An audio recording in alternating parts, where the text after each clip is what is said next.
Central California Valley harvest souls. That's true, that's true. Will you stay and let's do a meditation Sure, together? absolutely. And so let's start off with a little meditation today. I have one kind of prepared, and you need to use your power of imagination. And it is a superpower that we can cultivate and we bring forth. Pretend. Remember pretend? I used to love pretend. Pretend and imagine crisp fall air. As you gently close your eyes, imagine the trees all filled with colors.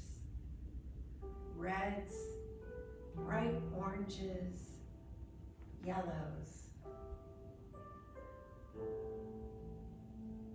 I see those colors in those trees. Harvest is a time of year for us to stop and notice. In your mind's eye, imagine a tree falling, a leaf falling. Imagine a leaf falling into your hand. Look at your leaf. It's nice and fresh off the tree. Maybe it has a little dew on it, but it's a beautiful color. We live in a different time from our ancestors, where the harvest and bringing the harvest in would have dominated everyone's lives. Today we hardly notice it, except for seeing maybe harvesters in the fields, in the news or on TV. We carry on with our lives as if nothing's changing. But the creation all around us is changing. And now we move into autumn, where the leaves are falling from the trees. Harvest is there in the calendar to make us stop and notice.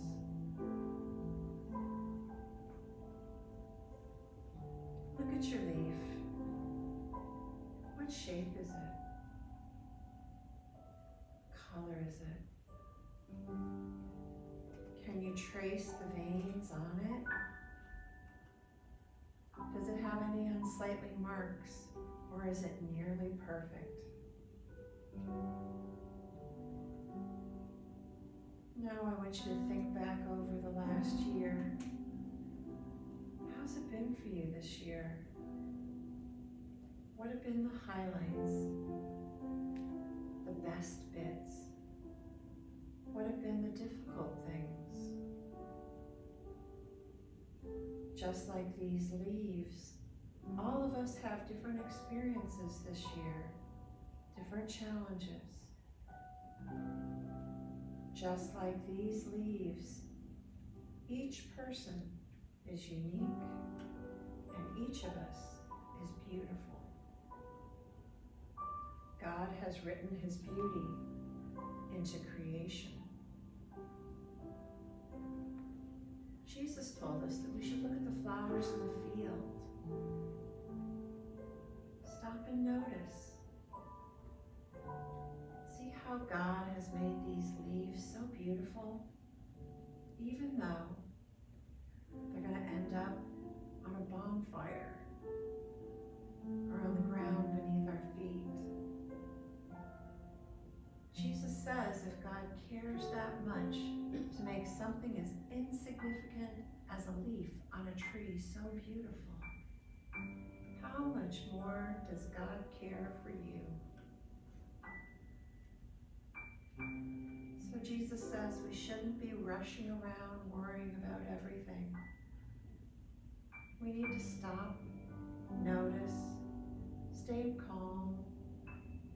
Remember that as sure as the season's coming and changing, we can trust that new life will come out of seeming death. We know that all our trees will soon look bare, but in the new year, new life will come. That's God's promise to us. Today is an opportunity to reflect and give thanks for all the good things in our lives, especially the way in which the earth produces food for us to eat, to give thanks for all those who work to produce that food and drink for us to enjoy, to say sorry for the times that we're not grateful, that we didn't notice God's work in the world, that we didn't look after the things that God has given us. Think about your leaf again. I want you to think of one thing that you're grateful for. Hold that thought in your heart.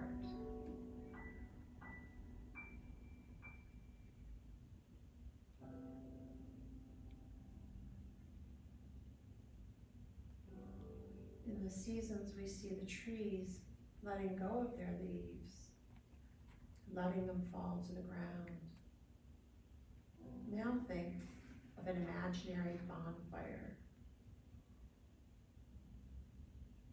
Think of one thing that you need to let go of. It might be a resentment against a person, or something that you've just been worrying about too much.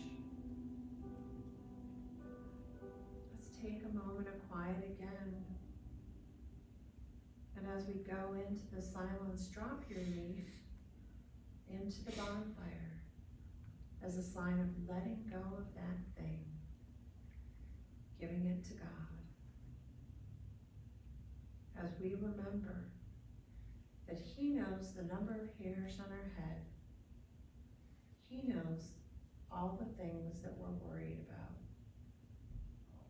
Release as if you are a giant oak tree, allowing the leaf to gently fall from your hands into the fire. Or you can place it there consciously and willingly. Release. The trees show us how.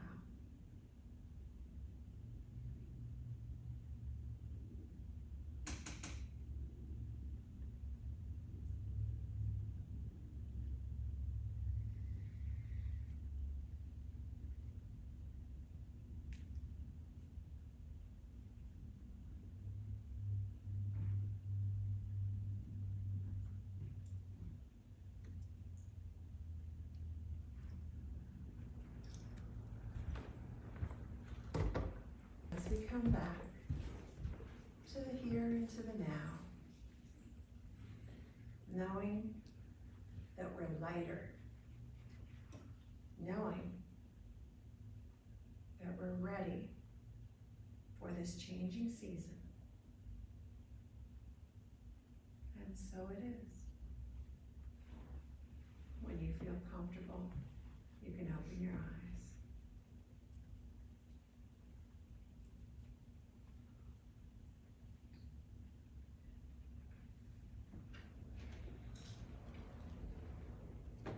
Good morning, everyone.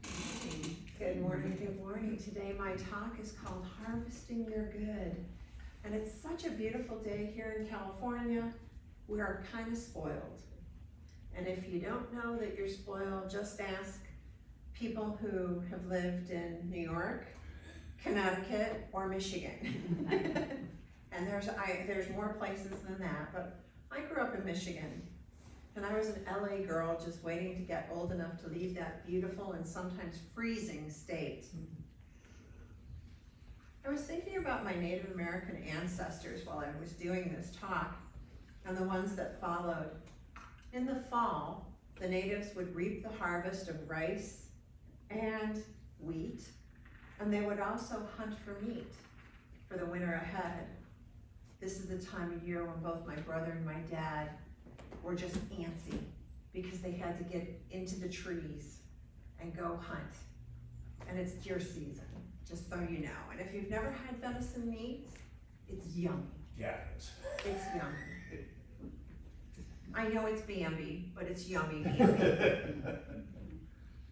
Fall was a time of reaping the good that they had sown during the spring and the summer and preparing themselves for the winter ahead. The winters were really hard up in Upper Michigan where my ancestors come from, but it was a cycle, a pattern. Think about a pattern of your life. Their pattern was plant, grow, harvest, hunt, and rest in the winter. And in the winter, when they were almost out of food, they would tap the maple trees for a sugar source that would get them through to spring. I saw this with my grandma, who put up the berries and all of her summer harvest when she would do her canning. And canning always came September, October. This is when all the canning would come. The way she had learned from her mother and her mother's mother, ancestors going back and back and back. This is a time that I miss most in Michigan, the fall. The air gets cold and crisp. You'll see, Tim. And nature starts to put on a color show in those trees. Hay rides and apple cider and those plain hot donuts that went with them were so much a part of the harvest season. And a little whiskey in your coffee gave a respite from the chill that was outside. My parents used to take us for long rides in the car to see all the colors. We had 5 kids, so that was an activity that was cheap. Life was so simple, and the harvests were so abundant. What would you think if I told you that nothing has changed? In today's climate, could you believe me? Would you believe me? The world outside, it can seem frightful. There's so many things in the air. What's in the air around your house? Are you watching the nonstop newest war that's currently plaguing our earth? Are you grumbling over the changes in weather that we're all seeing? For me, around my house, it's all about Halloween decorations. Last year, I had put them all up, and my little sister had put all hers up. And then we talked to each other and show each other, we FaceTime and show each other around the house. Oh, this is where I put Mom's pumpkin. This is where I put this. This is where I put that. When she passed away suddenly last year, I couldn't bear to come home to see those decorations. Carla and I reveled in Halloween anything together. So I had them all taken down before I got back to California last year. And this year, I put everything up in her honor. And as I put something up, I'd say, see, Carla, this is where this goes. See, Carla, this is where, oh, and I had gotten a little Smurf. She was into Smurfs, like crazy. My ex-husband at the state fair got her a giant Smurf, and she loved him forever. Like even after I divorced him.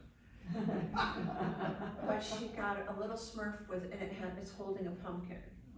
And I sat it right by my computer. And I was like, you're here with me every day.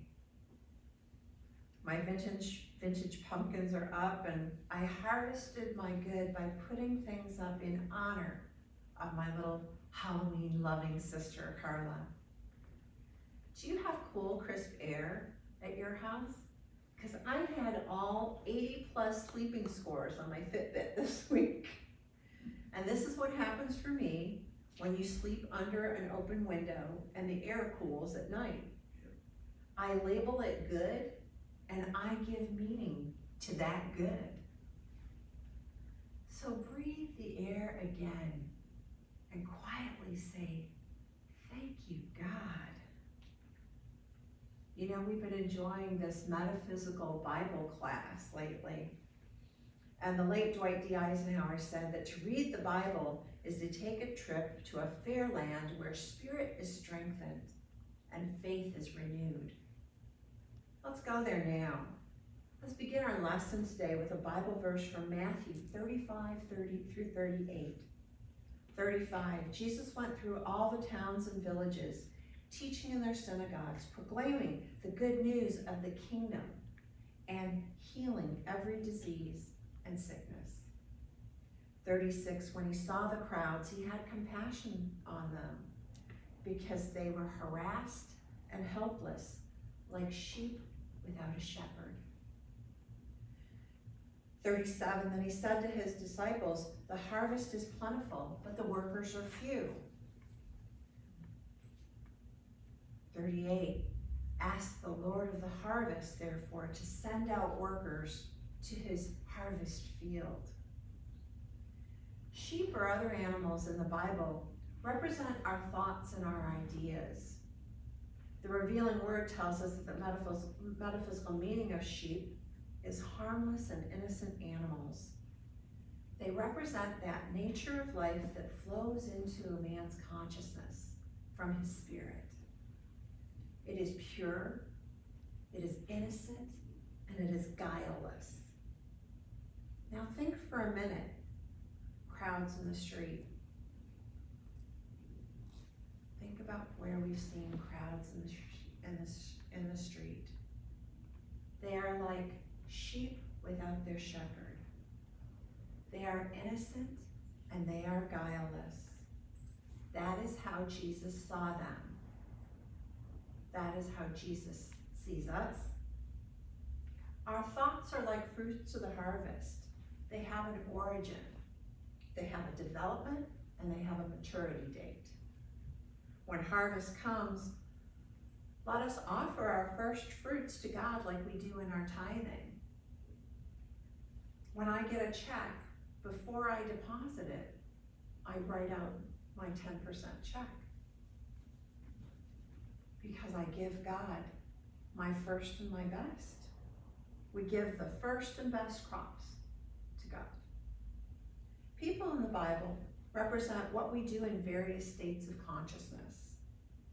The shepherds watch by night, and the shepherds are protecting entities of God that watches over us.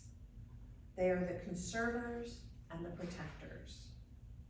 To affirm when we say Jehovah is my shepherd is to acknowledge that God the Spirit is the source of all the understanding and help. Those crowds are like sheep without a shepherd. Innocent animal humankind is missing God's Spirit. And Spirit is the source of understanding and help. Matthew always represents the will of each of us that's in there. One of the sayings that I like best in Unity teachings is that the mind is pivotal. Our conscious mind can pivot to spirit for all its assessment and guidelines, or we can use our free will to pivot to the humanness. So the next time you see the crowds, try pivoting your mind to the God mind and just recognizing sheep without their shepherd. See them innocent. See them as Jesus saw them. It takes imagination, but that was our word today. So that's the lesson today. Our conscious mind can pivot to spirit for all of the assessments that we need. But when we go to the humanness, when we look at things with our human eyes, our senses, what we see and feel is what we ultimately believe. Who are you going to believe? God or your lying eyes? That's right, lying eyes, because our sense thinking lies to us all the time. It doesn't mean to lie. It's just trying to make our ego survive. It bases thinking on past experiences that we've had. It bases its thinking on doubts and fears and error thinking. Sense thinking roots itself deep within our consciousness and tries to make sense out of everything. And more than anything, our ego wants to be on the side of the right. Who's right and who's wrong? Our work is to work with our mind. Not the little one that thinks those error thoughts, but the big divine mind that we all have, that is the living light, that is within us and with everyone, that gives shape to our co-creation with God. The divine mind knows no boundaries, no borders, and reflects all the divine potential in each of us. Yet God gave us this free will. We have the divine faculty experienced and expressed as our ability to choose and decide and determine. Now we can use this power to express our humanness, our personality, or we can use the same power to choose good, divine good. We can harvest that divine good by expressing God and our individuality as God. My friends, we are not sheep without a shepherd. We are not thinkers without thoughts and action. We have the greatest way shower of all time at hand in Jesus, who was a man and became Christ. We've talked a lot about being peace in the world, and that adds to the consciousness of world peace. Being a peacemaker is to forgive sin and the sinners and make peace with our thoughts. Restoring peace and harmony in our mind and then in our world. This energy resonates out of us and it goes into the world. Our souls reflect our faith and our harvest of thoughts outward. The verse from Matthew goes on to say, "The harvest is plentiful, but the workers are few. Ask the Lord of the harvest, therefore, to send out workers into his harvest field." Who are these workers that the Lord of the harvest called for? They are any individual who is willing to make the effort to step up and stand in a spiritual consciousness. The harvest that they find there is plentiful. It is plentiful because the Lord of the harvest is with us. As spirit, we are the lords of the spiritual harvest. We have power and dominion when we allow ourselves to become one with the one, that Lord of the harvest within us. Harvest is this time of year when our work bears fruits and all are fed. We gather and celebrate our seed sown, a summer of growth. Finally, our harvest of good. Harvest is a metaphor for our spiritual growth and health. So the good that God is already there. You can ask yourself, how does my soil look? Did my heart have a rich soil, or does it need some tilling? Maybe does it need some nourishment? Maybe does it need some tending? Maybe does it need a little weeding? Before the rest of the winter, is there anything more I need to do? Because we are the masters of the harvest. We can offset our past thinking and lay down the foundation for a future harvest. God is not uncertain. God's plan is always for good. My ancestors and your ancestors survived and thrived so that you could reap their harvest. The spring is going to come again, And we're gonna sow new seeds of thought with God in our hearts. We are the tiller, we are the sower, we are the tender, and we are the reaper. It's a natural and organic process within us that God oversees. We need to focus on just being one with the one and including that one in our work. Don't grow weary of doing good. Know that your time to reap will arrive if you just don't give up. All your gifts are near. All of your good is coming to you. All of your good is already there. So take a breath. Breathe in your good. And we accept our good as a gift from the One Most High, our God, our sweet Spirit, our source.